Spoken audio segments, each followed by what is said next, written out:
ताज्या बातम्यांसाठी महान करेला सबस्क्राइब करा आणि बेल आयकॉनला क्लिक करा। त्या महिला अधिकाऱ्याचं काय चुकलं? उपमुख्यमंत्र्यांकडून महिला अधिकाऱ्याला धमकी। संजय राऊत जर मंत्री राज्यकर्ते चुकत असतील तर नियम काय आहे, संविधान काय आहे हे दाखवून देणं काम आहे। त्या महिला अधिकाऱ्याचं काय चुकलं?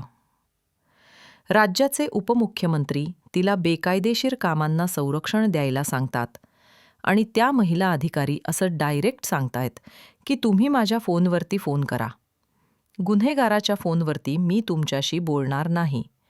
समजून घ्या, ज्या गुन्हेगारावरती मी कारवाई केली होती किंवा कारवाई करत आहे त्याच्या फोनवरती उपमुख्यमंत्री ते महिला उपअधीक्षकाला धमकी देत आहेत आणि त्या महिला अधिकाऱ्याला सांगायचं आहे की तुम्हाला जे काय सांगायचं आहे ते थेट माझ्या फोनवरती फोन करून सांगा। यात काय चुकलं? पवारांना जे काही सांगायचे ते त्यांनी त्या महिला अधिकाऱ्याच्या फोनवरती फोन करून सांगायला पाहिजे होतं, अशी टीका खासदार संजय राऊत यांनी उपमुख्यमंत्री अजित पवार यांच्यावर केली। पाहूया ते काय म्हणतात। की बेकायदेशीर कामं करणाऱ्या लोकांनी राज्याच्या उपमुख्यमंत्र्यांना फोन केला, ज्या अर्थी बेकायदेशीर कृत्य करणाऱ्या लोकांनी राज्याच्या उपमुख्यमंत्र्यांना फोन केला म्हणजे ती त्यांचीच माणसं होती।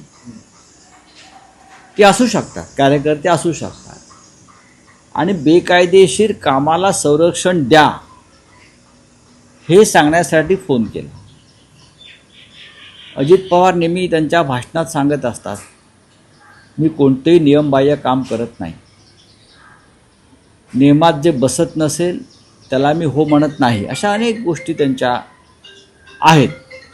किंवा चुकीचं काम करणाऱ्यांना टायरवरती उलटं टांगून मारा, बारामती तिकडे सांगत असतात। इतका मोठा अनुभवी माणूस, 6-7 वेळा डेप्युटी सीएम राहिलेले नेते, त्यांना हे समजू नये की मला ज्यांनी फोन केला आहे ते काय काम सांगतायत, कोणतं काम सांगतायत। तर पोलीस अधिकाऱ्यांना सांगा की आमच्या बेकायदेशीर कामांना संरक्षण द्या।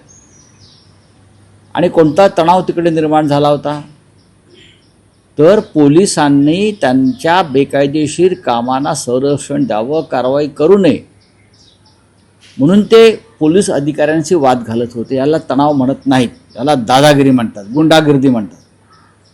अशा गुंडागर्दीला सध्याचं सरकार, मी अजित पवारच म्हणत नाही, जवळजवळ अर्ध मंत्रिमंडळ हे अशा कामांना संरक्षण देत आहे।